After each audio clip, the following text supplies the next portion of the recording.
Hello everyone, my name's Abby and today I'll be discussing primate socio-ecological principles, specifically the costs and benefits of grouping.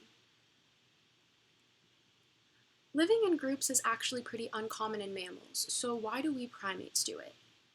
The simple answer is that primates live in groups when the feeding competition and/or predator avoidance benefits outweigh the costs.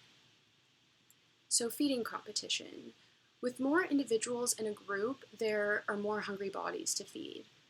For primates such as the frugivores, like the guy below, who feed on high-quality fruits that are more few and far between in their environments than, say, a folivore who feeds on much more plentiful leaves, there's bound to be competition between members of larger groups.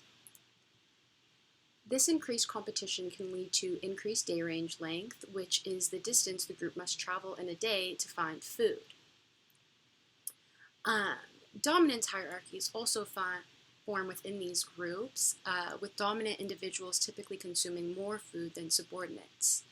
These dominance hierarchies may not sound super sustainable at first, but researchers actually find that dominant females in these groups tend to have shorter birth intervals, meaning that they're able to reproduce much more quickly.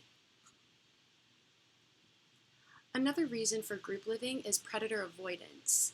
I'd like to mention here that most of the nocturnal primates, like the guy above, are solitary, as group foraging or traveling would be really conspicuous to predators at night.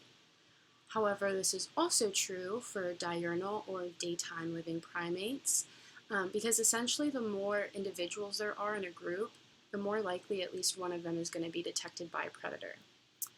However, whether you're a solitary forager or a member of a large group like these guys, all primates practice some sort of vigilance to detect predators. Those living in groups benefit from sharing this cost of vigilance, though. Shared vigilance aids in predator detection. Many primate groups distinguish their own alarm calls to alert other group members of a predator, or to let the predator know that it has been detected. Some primates engage in mobbing in addition to alarm calls, and this involves two or more of the individuals repeatedly approaching and/or attacking the predator while other individuals escape, or it occurs after a predator attack to rescue a member from the group. So as you can see above me, this guy's letting out an alarm call, and these guys are actually chasing away a reptile. I know it's a little hard to see, but it looks like they're doing a pretty good job of scaring them away. So as you can probably imagine, many primate species environments actually overlap, sometimes leading to polyspecific associations.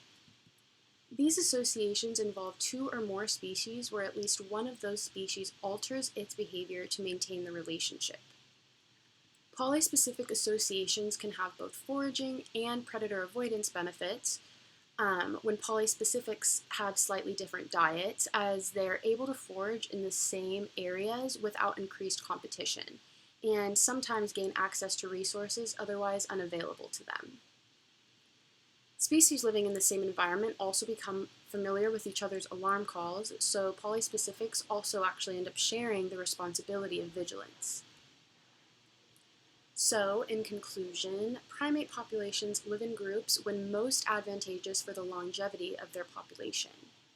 A cost of group living is intra-group or within-group competition for food. However, a benefit is inter-group or between-group advantages when competing for food. Essentially, if you're in a larger group with a smaller amount of food, like I mentioned with the dominance hierarchies, there's going to be more competition between individuals. But if you're in a group yourself fighting against a group for food, there's a better chance that you're going to win. So anyways, another cost of group living is predator detection, but a benefit is shared vigilance among its group members. The biological makeup of a species combined with environmental factors help determine when group living is best fit for a population. Anyways, thank you so much for watching. Have a great day.